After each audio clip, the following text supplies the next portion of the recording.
Pour ce matin, on va faire un peu d'école. Alléluia. Sans la connaissance, on ne peut pas avoir la foi. La foi vient de ce qu'on entend et ce qu'on entend vient de ce qu'on comprend. Voilà, selon d'autres versions de la Bible. La version du second dit, la foi vient de ce qu'on entend et ce qu'on entend vient de la parole. Et la version parole vivante va nous dire, la foi vient de ce qu'on entend et ce qu'on entend vient de ce qu'on comprend de la parole. Amen. Alors, on va aller dans Matthieu 28, le dernier verset. Matthieu 28, 28. Allez partout annoncer la bonne nouvelle, faites de toutes les nations des disciples, parce que tout a commencé par là. Matthieu chapitre 28, à partir du verset 19. Allez, faites de toutes les nations des disciples, les baptisant au nom du Père, du Fils et du Saint-Esprit, et enseignez-leur à observer tout ce que je vous ai prescrit. Est-ce que quelqu'un a sa version parole vivante? Relisez-moi le même verset là dans toutes les versions. Là, on est dans le second. Allez, faites de toutes les nations des disciples, les baptisant au nom du Père, du Fils et du Saint-Esprit, et enseignez-leur à observer ce que je vous ai enseigné. Ça, c'est ce que le Seigneur Jésus a dit. Vous comprenez? Et tout à l'heure, vous allez comprendre, nous allons faire un lien entre Matthieu 28, 19 avec notre thème de la convention de la conférence qui est le Saint-Esprit, la clé de les accomplissements. Vous allez voir quelque chose aujourd'hui. Amen. Version parole de vie. Version parole de vie. Allez chez tous les peuples. Allez pour chez que les tous gens les peuples. deviennent mes disciples. Pour que les gens deviennent. Vous voyez, allez, faites de toutes les nations. Parole de vie explique ça autrement. Allez chez tous les peuples pour que Les gens deviennent deviennent mes disciples. Allez chez tous les gens pour que les gens chez qui vous allez là deviennent les disciples du Seigneur. Baptisez-les au nom du Père, du Fils du Fils et du et du Saint-Esprit. Saint-Esprit. Les gens ont fait des débats pour baptiser au nom de Jésus, pour baptiser. C'est écrit noir sur blanc. Baptiser au nom du Père, du Fils et point. Le débat est clos. Il y a des débats qui ne nécessitent pas, qui ne méritent pas d'être. Voilà ça. Baptisez-les au nom du Père, du Fils et du Saint-Esprit. Point. Continue. Apprenez-leur à obéir à tous mes commandements que je vous ai donnés. Apprenez-leur à obéir à tous les commandements que je vous ai donnés. Et moi, je suis avec vous tous les jours jusqu'à la fin du monde. Très bien. Alors, regardez bien. Je fais une analyse, je pose une question. Comment il sera avec nous jusqu'à la fin du monde? Quand on respecte ce qu'il a dit en allant chez les peuples, en faisant de ces peuples-là ses disciples, en les baptisant au nom du Père, du Fils et du Saint-Esprit, en leur enseignant à obéir à ce qu'il a dit, à ce moment-là, il sera avec nous. C'est-à-dire que si on ne fait pas ça, on va se promener et ce n'est pas sûr qu'il soit avec nous. Donc, vous voyez pourquoi beaucoup d'entre nous, nous sommes promenés pensant qu'il était avec nous, alors qu'en réalité, il n'était pas avec nous. Donc pour qu'il soit avec nous, il faut qu'on passe des gens à qui on enseigne la parole, des disciples. Une préoccupation. Une fois qu'ils sont disciples, il faut les baptiser. Ensuite, il faut leur enseigner comment faire pour aller au ciel. À ce moment-là, Jésus-Christ dit, il sera avec nous. Alors, donc vous comprenez que il y a la base. Donc si toi et moi, on a un ministère, il y a la base. Si toi et moi, nous faisons une église, il y a la base. Donc si vous vous êtes réunis ici, là, c'est pour qu'on fasse de vous des disciples. Maintenant, si vous êtes déjà baptisés, on doit vous enseigner comment faire pour aller au ciel. Voilà tout le message. Donc, si certains messages ne respectent pas cette fondation et cette base-là, Jésus-Christ n'est pas dedans. Est-ce qu'on est d'accord? Voilà. Voilà tout le message. Asseyez-vous. On va commencer à parler maintenant. Donnez-moi la mission parole vivante. Allez donc dans le monde entier. Allez donc dans le monde entier. Faites des disciples parmi tous les peuples. Baptisez-les au nom du Père, du Fils et du Saint-Esprit. Et apprenez-leur à observer tout ce que je vous ai prescrit. D'ailleurs, soyez-en persuadés, je suis moi-même avec vous chaque jour jusqu'à la fin du monde. Et puis il en fait la promesse. Il dit, soyez-en persuadés. Je suis avec vous chaque jour jusqu'à la fin du monde. Donc, pour qu'il soit avec nous chaque jour, ben, les amis, on doit faire des disciples. Alors, comment faire des disciples? Ça doit faire l'objet d'une étude. Pour qu'il soit avec nous, on doit baptiser nos disciples au nom du Père, du Fils et du Saint-Esprit. Ensuite, enseigner à ces disciples-là à faire quoi? À observer ses commandements. Donc, il faut qu'on sache ce qu'on doit enseigner aux disciples. Donc, vous voyez que dans une église, on n'enseigne pas n'importe quel message. Voilà le problème. Et c'est pour ça que vous, les pasteurs, vous et moi, on sera jugés sévèrement parce que soit nos messages vont égarer les disciples qu'on a baptisés au nom du Père, du Fils et du Saint-Esprit, ça va les amener loin de ce que le Seigneur attend d'eux, ou bien soit nos messages vont les rapprocher du Seigneur. Donc, attention au message qu'un pasteur prêche à l'église. Est-ce qu'il fait partie de la catégorie de messages requis pour que ces gens-là, leur salut, le salut de leur âme soit garanti? Ou alors est-ce que le pasteur prêche pour qu'on dise qu'il est puissant ou bien il est bon prédicateur? Il prêche quel message? Est-ce qu'il prêche des choses qu'il veut que les gens entendent pour faire son commerce ou bien son business? Est-ce qu'il prêche ce que Jésus veut? Donc voilà notre école de ministère ce matin, parce qu'on est réunis en conférence internationale. C'est une fois par an où on réunit toutes nos églises. Il faut qu'on se dise ce que nous avons à faire. Les amis,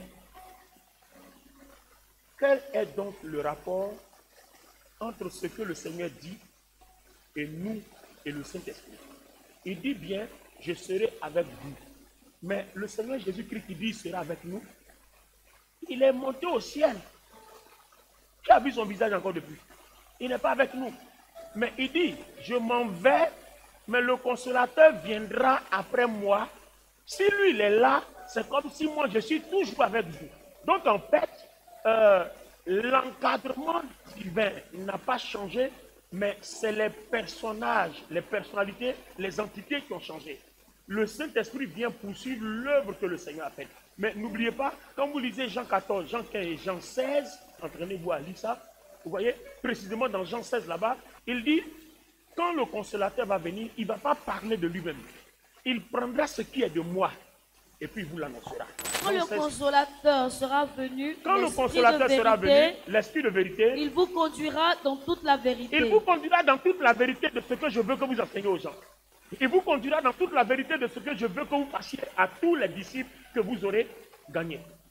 Non, c'est pas fini, continue. Car il ne parlera pas de lui-même. Le Saint-Esprit qui arrive ne parlera pas de lui-même. Mais il dira tout ce qu'il aura entendu. Il dira tout ce qu'il aura entendu. Et il vous annoncera les choses à venir. Il vous annoncera les choses à venir. Ça veut dire que quand tu as une relation avec le Saint-Esprit, la voix que tu entends là, ce n'est pas parce que le Saint-Esprit a envie de te parler, mais c'est parce que Jésus veut qu'il te dise ça.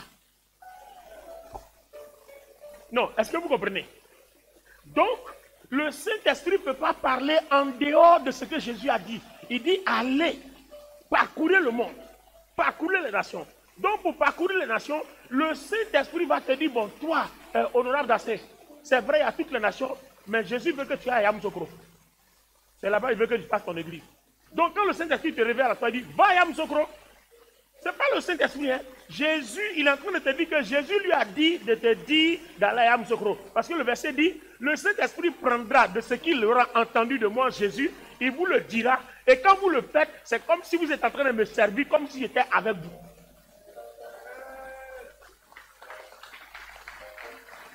Est-ce que vous comprenez maintenant?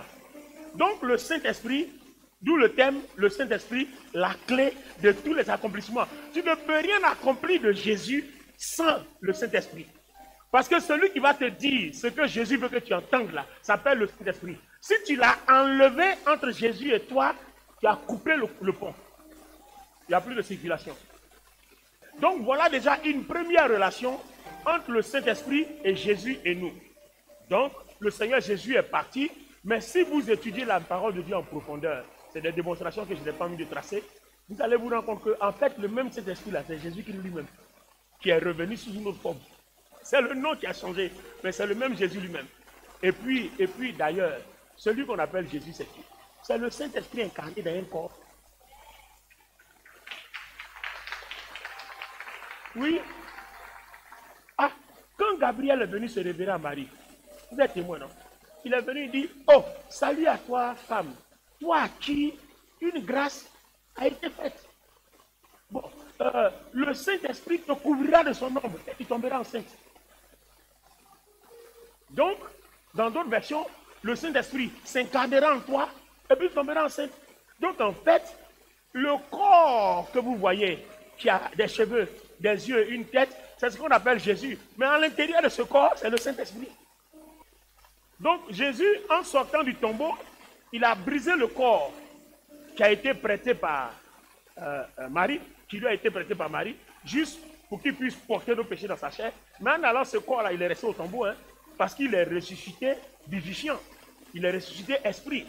Donc, quand il monte Saint-Esprit, et puis maintenant, il revient officiellement Saint-Esprit. C'est comme si Jésus, Saint-Esprit fait chair, a fini sa mission, et puis maintenant, il revient maintenant officiellement Saint-Esprit comme étant puissance, comme étant feu, comme étant force pour pouvoir habiter en nous. Quelle est la différence?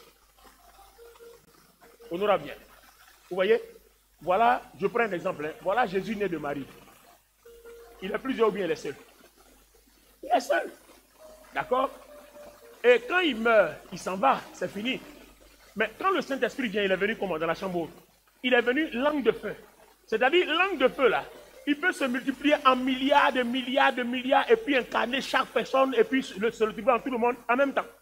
Voilà la différence entre le Jésus homme et puis le Saint-Esprit esprit.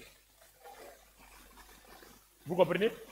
Donc le Saint-Esprit a cette faculté de venir s'incarner en tout le monde en même temps, ce que Jésus physique ne peut pas faire.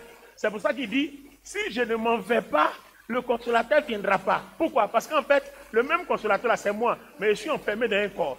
Donc si je ne pars pas, il ne peut pas venir, voyez qu'il est là.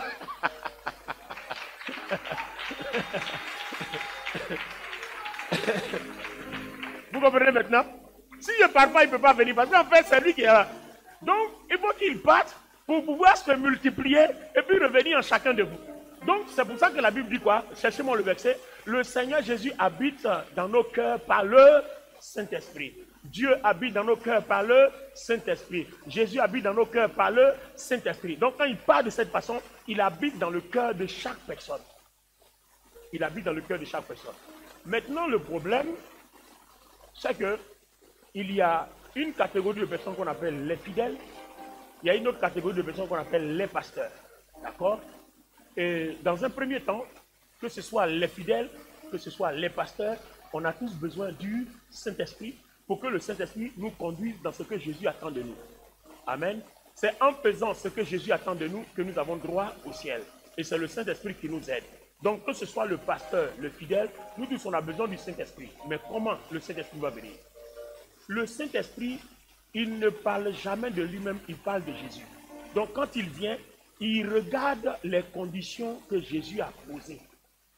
Si ces conditions ne sont pas réunies, il ne vient pas là. Parce que s'il vient là, en passant outre les conditions que Jésus a données, c'est que lui-même, il ne respecte plus la parole. Alors que la parole, c'est lui-même. Donc, il ne peut pas se fausser en tant que parole vérité. Est-ce que quelqu'un comprend? D'accord, on avance doucement, c'est bon? Donc, il ne peut pas se dédire s'il est lui-même la parole. Donc, il faut bien qu'il respecte exactement ce que Jésus dit pour que la parole soit la vérité et incarne, enfin, est sa manifestation toute puissante. Maintenant, on va étudier le premier aspect. Si donc le Saint-Esprit ne peut pas être là tant que les conditions de Jésus ne sont pas là, quelles sont donc les conditions de Jésus? Donc on revient dans Matthieu 28, 19. Amen. Alors Matthieu 28, 19, si quelqu'un peut me lire la version Martin. Allez donc. Allez donc. Et enseignez toutes les nations. Enseignez toutes les nations. Les baptisant au nom du Père et du Fils et du Saint-Esprit. Et les enseignant de garder tout ce que je vous ai commandé. Et voici, je suis toujours avec vous jusqu'à la fin du monde. Amen. Bien. Regardez, hein, on va faire une démonstration. Tu vois, non, Audrey. Allez-y, enseignez. Donc, le Seigneur Jésus m'envoie. D'accord? Il m'envoie pour que j'aille enseigner. Maintenant, quand il m'envoie d'aller enseigner, il m'a enseigné quoi? Je ne vais pas aller te prêcher toute la Bible. Non. Est-ce que vous êtes d'accord? Suivez, hein? Et c'est là que se trouve l'erreur. Et là, ça concerne tous ceux qui sont appelés à servir Dieu, les serviteurs, servants de Dieu. Je ne peux pas me mettre chaque fois que je viens à l'église, puisqu'on me demande d'enseigner les gens. Aujourd'hui, j'enseigne sur la foi. Demain, j'enseigne sur le trajet Paris-Abidjan. Après, demain, j'enseigne sur le trajet Korogo-Oumé. Après, j'enseigne. Non, il t'envoie pour enseigner quoi? Parce qu'on dit que le Saint-Esprit doit te dire quelque chose à ce sujet. Donc, qu'est-ce que le Saint-Esprit t'a donc dit? Il t'a dit d'enseigner toute la Bible, ou bien il t'a dit d'enseigner un aspect de ce que Jésus veut, parce que toi seul, tu ne peux pas enseigner tous les aspects. Il y a quelque chose qu'il te donne. Quand tu es médecin, tu es d'abord généraliste. Après, on te fait ta spécialité. Donc, tu ne peux pas être là pour enseigner toute la Bible. Ce n'est pas possible. Donc, il y a un aspect qu'on te donne, que tu dois faire. Il y a d'abord la généralité. Tout à l'heure, on va voir la généralité, mais puis on va voir ensuite la particularité. Donc, quand je m'en vais pour exercer un ministère, j'ai un message que Dieu me donne. Comme il disait à Jérémie, je t'envoie comme une brebis au milieu des loups. Va dire à ces dirigeants rebelles-là de se repentir. Tu vois, quand Jérémie s'en va, Jérémie ne va pas leur prêcher toute la Bible. Il va leur dire quelque chose de précis qui lui a été recommandé. Donc quand il arrive, il dit, ainsi parle l'Éternel. Dieu dit, vous êtes impoli, vous êtes quelque chose, répentez-vous. C'est pour ça que quand il finit de parler, on le prend, on le jette dans la citerne. On l'enferme là-bas pour qu'il se taise. Et puis si vous regardez bien, ce que Jérémie a dit là, c'est exactement ce qu'il leur faut pour que Dieu soit avec eux. Comme il dit, allez vers les gens. Quand Dieu t'appelle, il ne peut pas t'envoyer toi seul vers tout le monde. Est-ce que toi, tu peux parcourir le monde entier? Tu connais combien de pays existent? Tu as vu combien d'années même parcourir tous les pays, tous les villages, toutes les villes, les campements, les campagnes? Tu ne peux pas. Est-ce que vous comprenez? Donc, il ne faut pas commettre l'erreur de savoir que le monde est entre tes mains. C'est Dieu seul qui tient le monde entre ses mains. Toi, il t'enverra quelque part, dans un endroit précis, vers des gens précis, avec un message précis. Est-ce que vous comprenez? Pourquoi un message précis? Révérend, je vais t'expliquer quelque chose. Quand tu es parti à Korogo, tu as vu que la réalité de l'évangile n'est pas comme Abidjan. Tu ne peux pas prêcher à Korogo comme tu prêches à Abidjan. Donc tu vois que les gens vers lesquels ils t'envoient à Korogo là, ils sont une catégorie de personnes. Et c'est une catégorie de messages qu'il leur faut. Donc tu ne peux pas te lever comme ça, aller par exemple à Korogo. Oui, ils ont leur poro, qui est leur Dieu, qui est leur puissance, qui est leur chose. Si toi tu arrives que tu dis, Jésus vous aime, il faut rien avec ça. Hein? Il faut démontrer quelque chose qui montre que poro n'est rien devant la puissance du Saint-Esprit. Donc Dieu va te donner le message avec la puissance qui brise le joug de leur Dieu. Il y a un missionnaire qui a raconté un témoignage. Il dit que c'est un Européen. Il est allé, un Américain, pardon. Il est allé dans une contrée africaine. Et puis, tu sais, souvent ils aiment aller dans les missions, dans les endroits éloignés, dans les forêts éloignées là. Il y a une forêt sacrée là. On dit on ne rentre pas là-bas. Et quand tu rentres là-bas, tu meurs. Donc, le monsieur il est arrivé, c'est-à-dire, il a dit au Seigneur, si je rentre là-bas, que je sors, ils seront tous convertis. Parce que tant que tu n'as pas évincé, tu n'as pas terrassé leur Dieu, ils ne vont pas croire à ce que tu dis. Donc tu comprends que tu ne peux pas aller vers des gens comme ça, puis commencer à dire, oui, Jésus vous aime, répentez-vous, mais ils vont te botter, je ne sais pas ce qu'ils vont te faire, le temps de te retrouver là, c'est fini. Donc on ne prêche pas n'importe quel message, n'importe où et n'importe comment.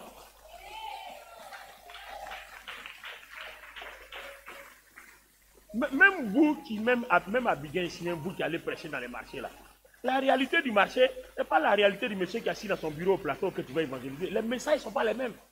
Donc le message là, le Saint-Esprit va te le donner en fonction du corps, de métier ou de la catégorie de personnes ou la catégorie d'individus ou le lieu où tu te trouves en fonction des réalités.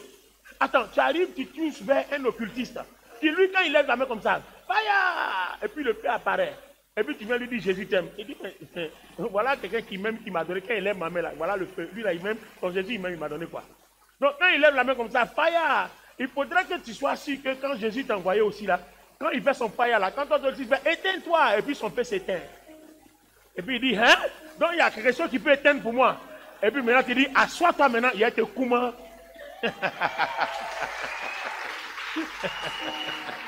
Alléluia. Amen. Donc quand tu as fini de montrer que ce qui est en toi est supérieur à ce qui est en lui, et puis tu dis, assois-toi, il y a te parler maintenant. Maintenant là, il est tout cuit, il est assis, et puis quand il dit,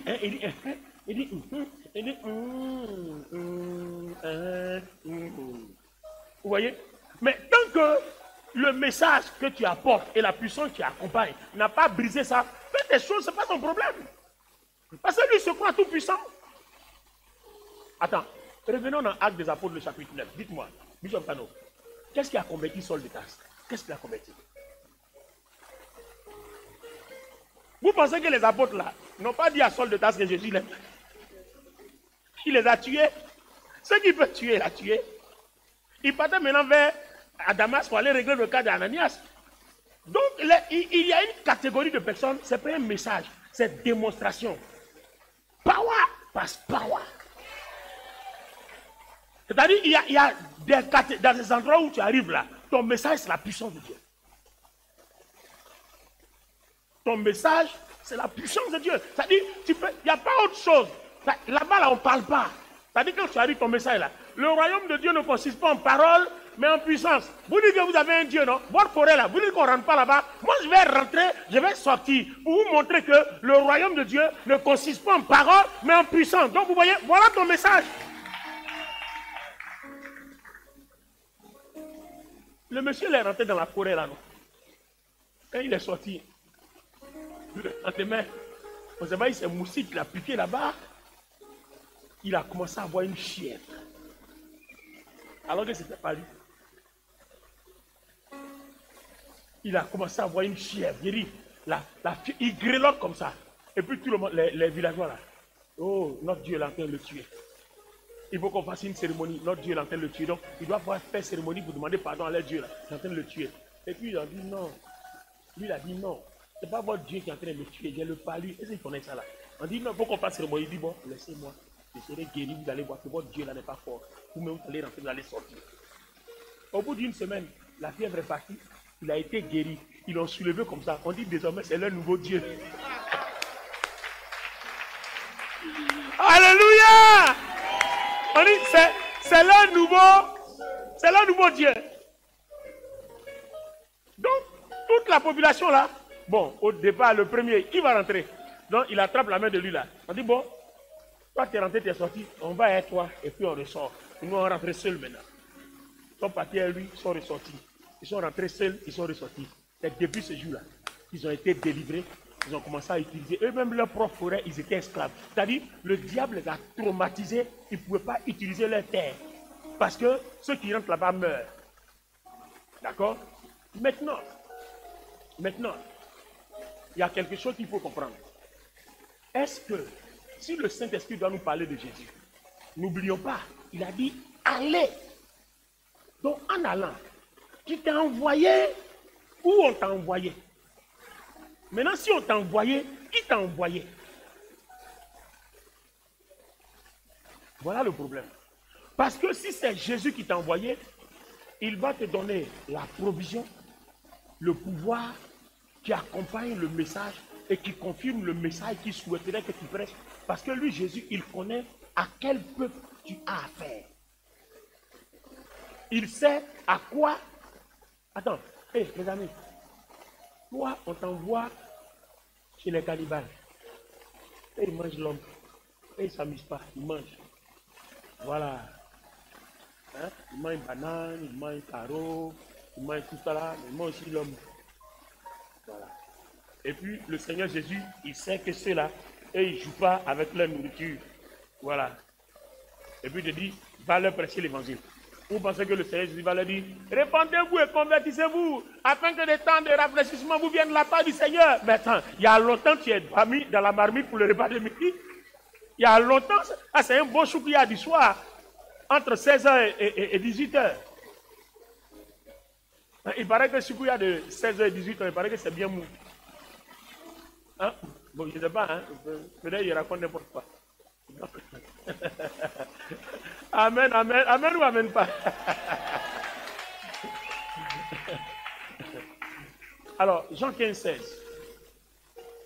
Écoutez bien ce qui va se passer. Donc, à la base, voilà ce qui doit se passer. Jean 15, 16. Donc là, pour le moment, on est sur les appeler, les pasteurs, les envoyer. Et puis, je vais terminer avec vous, les fidèles. D'accord?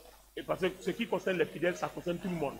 Donc, je commence d'abord par les envoyer et les appeler. Allons-y, Jean 15, 16. Ce n'est pas vous qui m'avez choisi. Ah, ce n'est pas vous. Ça, c'est qui parle là? Le Seigneur Jésus, non? Ce n'est pas vous qui m'avez choisi, mais quoi? Mais moi, je vous ai choisi et je vous ai établi afin que vous alliez et que vous portiez du fruit. Attends, stop là, hein, bloc là. Il ne faut pas oublier, pas perdre de vue là où tu as arrêté. Attendez, hein, les amis, est-ce que vous savez que ce qu'il a dit là, certainement on n'a pas bien compris. Hein. Mais honorable, quand je te dis, c'est pas toi qui m'as choisi, hein. C'est moi qui t'ai choisi, c'est moi qui t'ai appelé, c'est moi qui t'ai établi, c'est moi qui t'ai envoyé. Je suis en train de te dire que tu n'as pas ton mot à dire, tu ne vas pas pour faire quelque chose qui te plaît.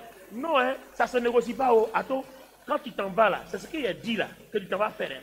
C'est ce qu'il t'a dit de faire que tu t'en vas. Tu ne vas pas, non, comme, non, ça ne marchera pas. Donc tout de suite, il y a un avertissement sévère.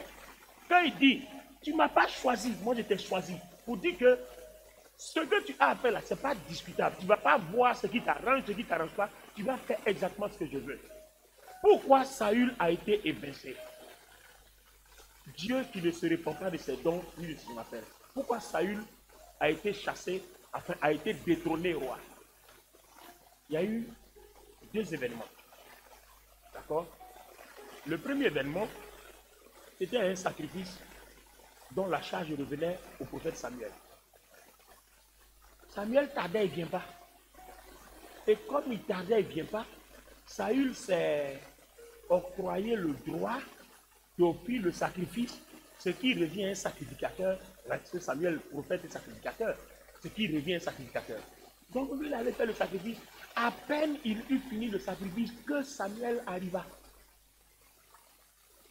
Monsieur, qu'est-ce que vous venez de faire là? Non, c'est-à-dire parce que comme tu tardais, tu ne venais pas, le peuple s'impatientait, ça commençait à murmurer. Donc, moi, j'ai fait pour qu'il y ait la paix, quoi. Les amis, c'est pas ce que nous faisons. Quand on dit on commence culte à 8h, à 8h, quand il n'y a pas beaucoup de monde, on fait quoi? On les attend, hein. On est en train de devenir des Saül, sans se rendre compte. On les attend.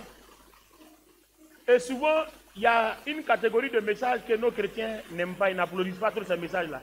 On ne prêche pas. On prêche ce qui les arrange ou ils applaudissent là.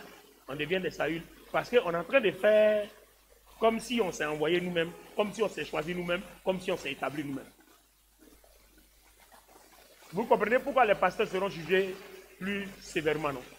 Parce que souvent, nos émotions peuvent interférer dans les affaires du Seigneur, alors qu'il est très ferme dessus. Il dit, ce n'est pas vous qui m'avez choisi. C'est moi qui vous ai choisi. Soit tu fais, ou bien tu ne fais pas. Mais si tu dois faire, tu fais exactement ce que je te dis. Point, point. Alléluia. Donc, ce n'est pas vous qui m'avez choisi. Moi, je vous ai choisi. Je vous ai établi. Donc, quand le Seigneur t'appelle, il va t'équiper. Mais Saül était quelqu'un qui n'était pas dans cette logique-là.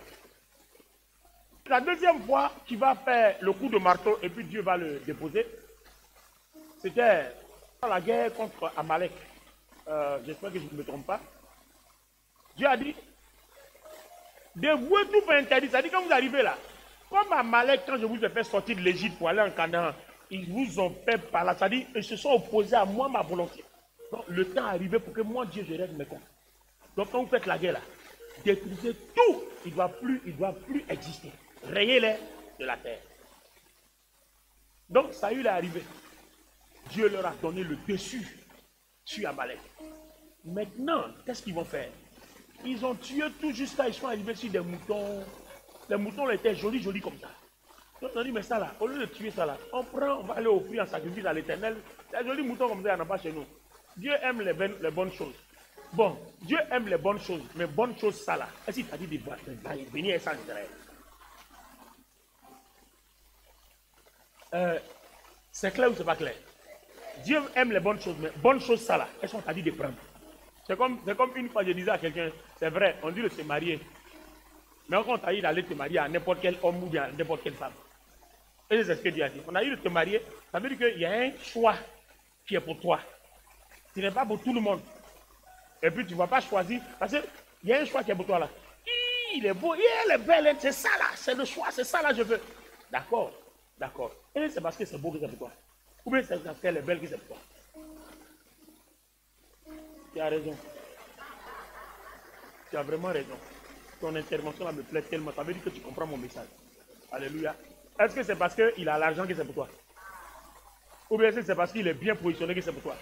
C'est ça le problème. Les brebis là, c'est joli. Mais est-ce que c'est parce que c'est joli que Dieu a besoin? Dieu a besoin pour faire ce sac. Est-ce qu'il a besoin de ça? Non. Est-ce que quand il te disait de détruire, tout peut interdit là, il ne savait pas qu'il y avait joli brebis là-bas? Donc, ce n'est pas vous qui m'avez choisi.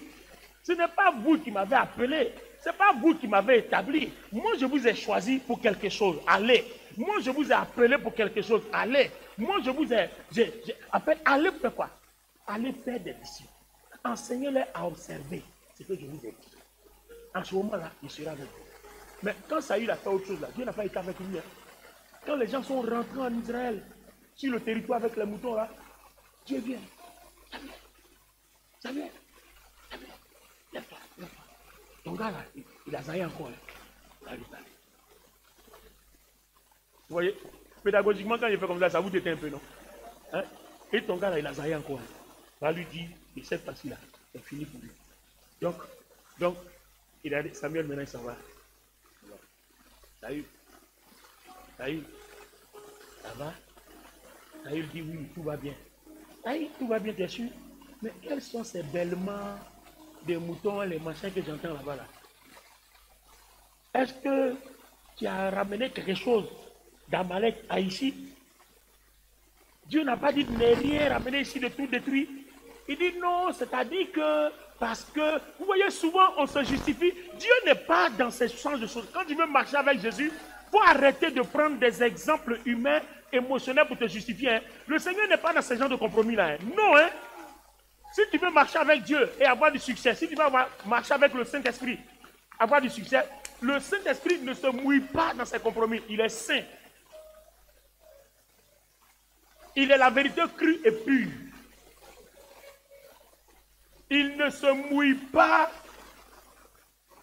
Il ne se compromet pas. Saül dit non. Quand on est arrivé, ce sont les soldats là. Ils ont vu les moutons, les béliers là. C'était bien. Ils ont pris pour venir.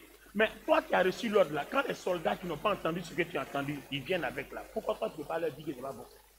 Quand toi tu es pasteur, que le fidèle qui n'entend pas la voix de Dieu en train de faire des choses là, tu ne peux pas lui parler, bah, si tu lui parles, il va quitter l'église, non? Donc c'est pour ça que le péché là, c'est toi qui prends. Et lui, il va rentrer au ciel, toi tu ne vas pas rentrer.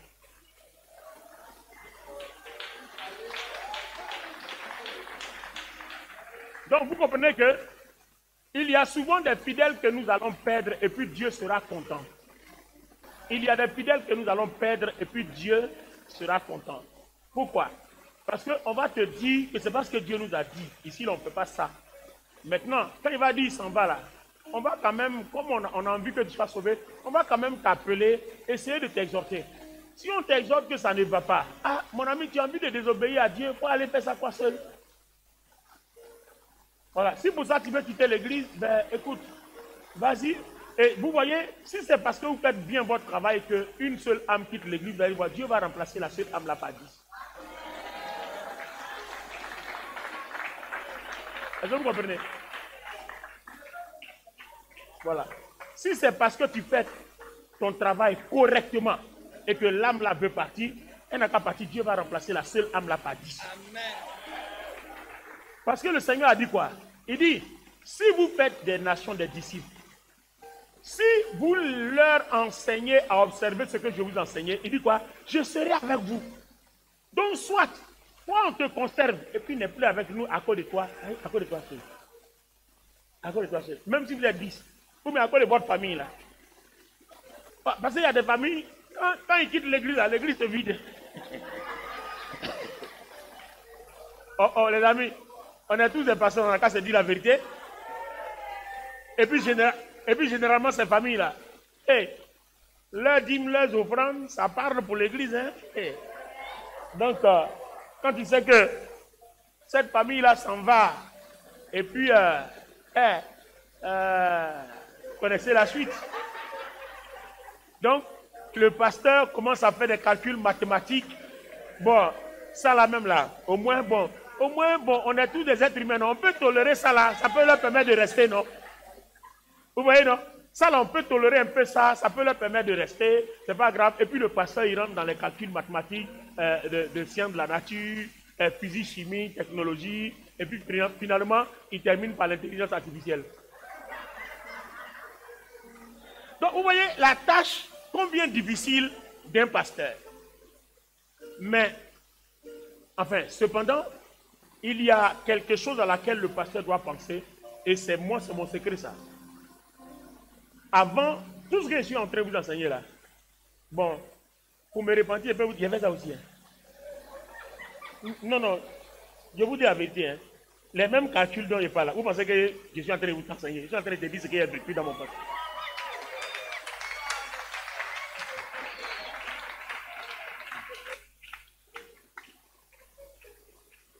Je suis en train de t'enseigner ce que j'ai vécu en 35 ans de ministère. Ce que j'ai expérimenté en 35 ans. Voilà, bon, le révérend Konaté qui est là, on a de la même génération dans le ministère, on a tous 35 ans de ministère, on a commencé ensemble. Je suis en train de te partager ce que j'ai vécu.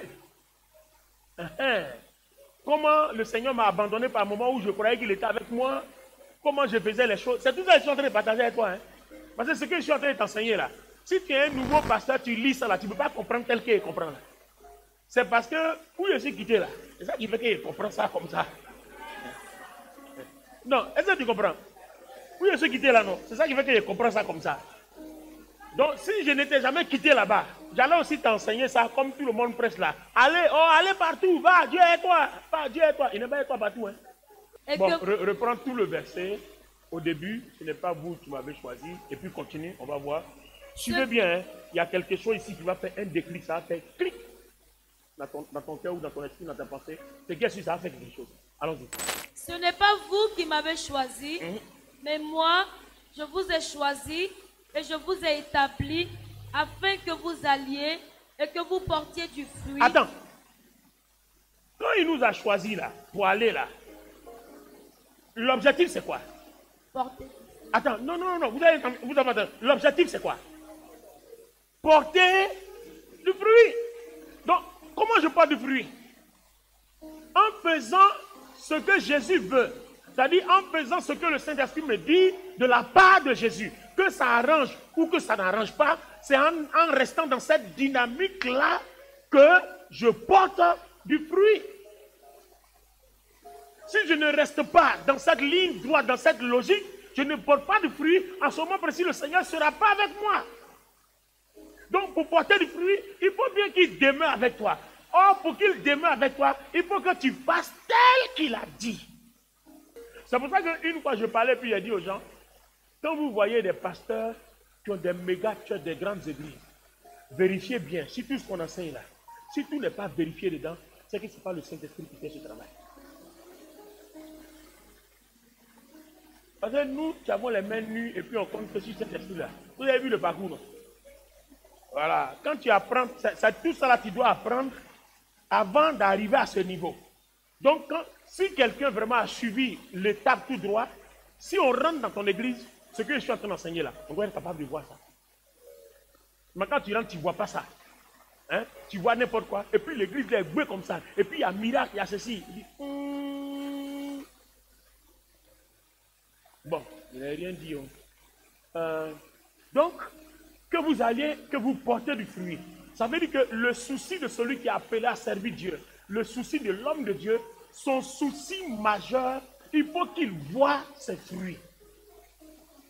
Si tu ne vois pas, tu travailles, tu sers Dieu, que tu ne vois pas de fruits, sois dérangé. Il faut être sûr que tu peux ne pas aller au ciel. Alors, vous réalisez que pour porter du fruit, on risque de ne pas parler à certains fidèles. Parce que certaines décisions ne vont pas arranger tout le monde. Il y a des gens qui vont quitter l'église, ils vont aller gâter ton nom. Et puis souvent, même quand ils n'ont rien à dire, ils vont créer. Parce qu'il faut qu'ils te passent mal. Parce que toi, tu as fait, puis à cause de son parti de l'église, ils doivent te faire mal. Certaines femmes vont dire que tu les as dragués, alors que, en temps normal, même si ils mettent devant, tu ne vas même pas prendre. Mais ils vont dire, il m'a dragué. Et puis le monde aussi va croire. Vous voyez? Si tu as une servante de Dieu, si c'est un garçon qui est sorti de l'église, elle dit non, dans l'église, votre pasteur là, votre maman pasteur là, elle voulait me poupou.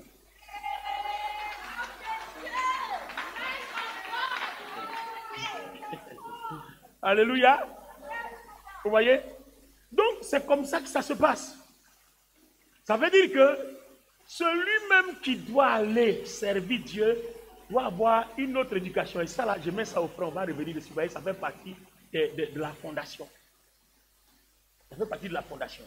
Donc, je reviens sur le fait que notre objectif, c'est de porter du fruit. Si tu ne portes pas du fruit, il faut être inquiet. Vous allez voir, le pasteur qui porte du fruit est toujours béni. Bon, quand on parle de bénédiction, ce n'est pas forcément avoir une jet privée ou bien voyager en première classe ou en business class ou bien. Ce n'est pas forcément ça. Tu ne manques de rien. Tu dors bien. Tu as ta voiture, même si ta voiture n'est pas Mercedes, tu as quand même une voiture. Tu t'habilles, tu fais ton travail. Tu ne manques de rien. Bon, souvent aussi, on est trop animé par la folie de grandeur. On pense que, en fait, on envie le pasteur d'à côté là. On ne sait même pas sur quoi lui, sur quel caillou lui danse. Il faut te laisser conduire par ta foi. Tu as ce qu'il faut, tu manges, tu dors, c'est bon. Demain là, si Dieu veut que tu sois milliardaire, tu vas être milliardaire. Dans tous les cas, anyway, les amis, les milliards là. Moi, je sais une chose dans la Bible. Quand tu fais ce que Jésus veut là, les milliards là t'accompagnent. Maintenant, tout dépend aussi de ce qu'il veut que tu fasses. Maintenant, anyway, milliards même là-haut. Quand tu es mal éduqué, tu ne donnes pas milliards. Hein, parce que ce qui va te donner un milliard là, ça va te perdre. Il ne va pas te donner. On revient vers là, au frais. Alors, continue. Donc, on reste sur la base qu'on doit porter du fruit. Très bien, continue. Et que votre fruit demeure. Ah! Allons étape par étape. Hein. Il ne s'agit pas juste de porter du fruit. Hein. Bien, je vais donner un exemple. Je suis un pasteur, c'est comme un agriculteur, je dois faire un champ. J'ai acquis la forêt, j'ai débroussaillé. J'ai planté il y a banane, maïs, tout ça, ça y est là. Maintenant, si à l'heure de la moisson, tout a brûlé qu'il n'y a rien, bon, mon travail là, ça y est pas. J'ai eu un grand champ, mais je n'ai pas porté de fruits. Je vais mourir de faim. C'est comme ça que beaucoup de pasteurs peuvent se retrouver en enfer. Il a été pasteur, il a eu une grande église, mais comme il a enseigné le mauvais message que personne n'a été sauvé, lui aussi ne sera pas sauvé. Est-ce que vous comprenez maintenant? C'est pour ça que je ne vais pas compromettre mon salut, je ne vais pas compromettre mes fruits. Si tu es dans l'église, que tu veux être rebelle, pardon, il faut partir. Je vais t'exhorter. Si tu ne veux pas m'écouter, il faut partir. Parce que je dois continuer à porter du fruit, avec ou sans toi.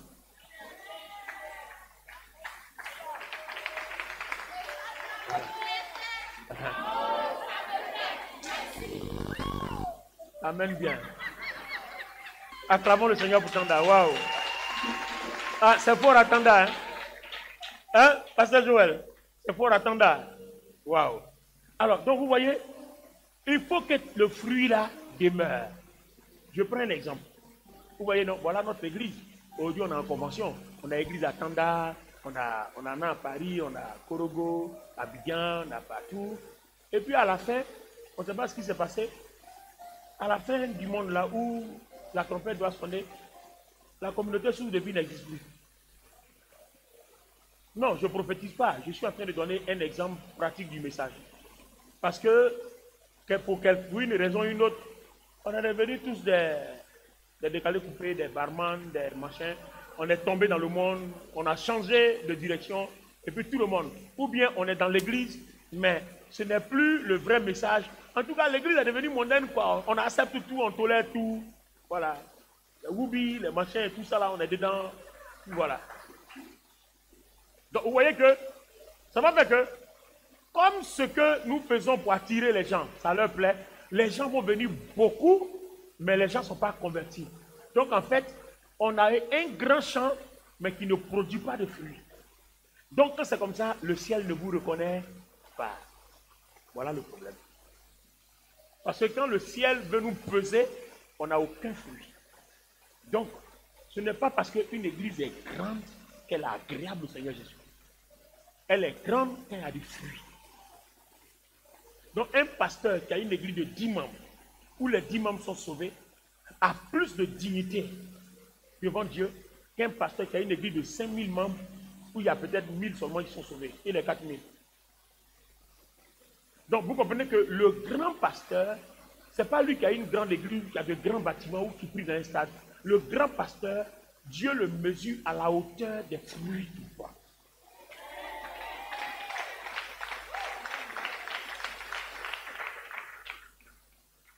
C'est pour ça qu'au ciel, Dieu ne te jugera pas, non, tu as libéré beaucoup d'onctions, ou bien tu as baptisé beaucoup de personnes, ou bien tu as construit beaucoup d'églises, ou bien, bon, dites-moi, tu as voyagé beaucoup, ou bien tu as fait quoi? Tu as fait beaucoup de croisades, tu as fait beaucoup de... Non, non, non, hein. Non, non. Tu as gagné des âmes, mais qui sont restées. C'est-à-dire des âmes à qui tu as enseigné le message qu'il faut. Des âmes qui sont sauvées. C'est ta grandeur. Et ce sont tes étoiles. Ta couronne là sera couronnée de diamants. Le nombre de personnes, de fruits, c'est le nombre là qui sera autour de ta couronne. Donc quand on va arriver au ciel, quand tu vois la couronne sur la tête de quelqu'un, le nombre d'étoiles, c'est le nombre de ses fruits. Maintenant, si tu as gagné des milliers comme l'Abraham, là, on dit on ne peut pas compter leurs étoiles. Donc, un gars comme ça, là, quand tu arrives là, tu ne peux jamais être plus grand que lui au ciel. Ces étoiles, on ne peut pas compter. Donc, la couronne qui est sur sa tête, là même, là, ça pèse tellement, tellement les étoiles là comme beaucoup. Vous voyez? Parce qu'il a marché fidèlement. Il a été fidèle à Dieu. On va arriver à là. Alors, maintenant, on dit si on porte du fruit qui demeure, à ce moment précis, là, il aura quoi? Vous demanderez au Père en mon nom, il vous le donne. Attends, reprends encore. Afin que ce que vous demanderez au Père en mon nom, il vous le donne. Les amis, Bishop, si vous portez du fruit qui demeure, ce que vous demanderez en ce moment précis là, Dieu va te donner guerre privée, ça ne le dérange pas. Il va te donner or, argent, diamant, ça ne le dérange pas. Parce qu'il sait qu'avec ça là, tu portes du fruit qui demeure. Donc, ce qu'on appelle même bénédiction là, vous voyez qu'en fait on ne demande pas. Non. Donc, tu n'as pas besoin de dire au Seigneur, bénis-moi. Porte du fruit seulement. Il va ordonner à la bénédiction de te suivre. Et puis, il va te le donner en fonction de ce que ton cœur désire. Fais de l'Éternel tes délices, il te donnera ce que ton cœur désire. Alors, quand tu vas jeûner, prier, tu demandes à genoux, oh Seigneur, oh Seigneur. Non, non, non, non. Seigneur, apprends-moi à porter du fruit. Apprends-moi à être utilisable entre tes mains. Apprends-moi à être utile pour le royaume. Bâtis-moi pour que je sois utile pour le royaume.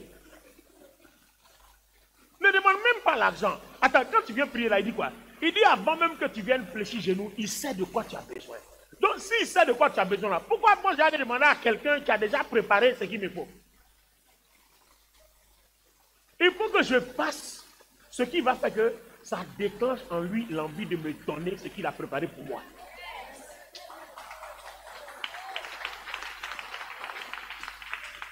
Est-ce que vous comprenez?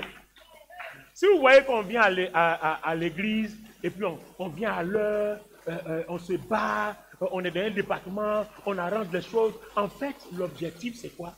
C'est de toucher le cœur de Dieu afin que Dieu nous donne ce qu'il a déjà préparé pour nous. Parce qu'il dit à chaque jour ce qui s'appelle. C'est-à-dire chaque jour que Dieu fait là, il a préparé quelque chose pour toi. Mais souvent, il ne te les donne pas parce que tu ne fais rien à lui. Donc, tu n'as même pas besoin de dire, Seigneur, cette journée-là, bénis-moi matériellement. Il a déjà préparé ce qu'il te faut. Parce que Dieu a un souci. c'est que à travers toi, le monde voit ses œuvres, qu'il est puissant, qu'il est glorieux. Et ça, à travers toi, le monde doit savoir qu'il est puissant, le monde doit savoir qu'il est glorieux. Mais c'est à travers quoi? C'est à travers tes fruits. Les fruits, là, ce n'est pas seulement les âmes qu'on gagne. Hein. Les fruits, c'est aussi notre caractère. Les fruits, c'est aussi notre comportement. Les fruits, c'est aussi l'impact que nous laissons dans notre entourage. Amen. Donc, il dit, si on porte du fruit, qu'on s'arrange que nos fruits demeurent, à ce moment précis-là, il nous bénira. Matériellement, financièrement, spirituellement, sur tous les plans. Est-ce qu'on est d'accord avec ça? Est-ce que ça avance, les amis? Le niveau est bon? Bien. Maintenant, nous allons voir. Pour que toutes ces choses-là fonctionnent, il faut qu'on comprenne le message. Allez, faites de toutes les nations des disciples. Enseignez-leur à observer ce que je vous enseignais. Mais il enseigne quoi? Il faut comprendre ça d'abord. Tu as compris, non? Donc, on a fini avec une première étape. On est maintenant dans une deuxième étape. Après, je termine avec la troisième étape. D'accord?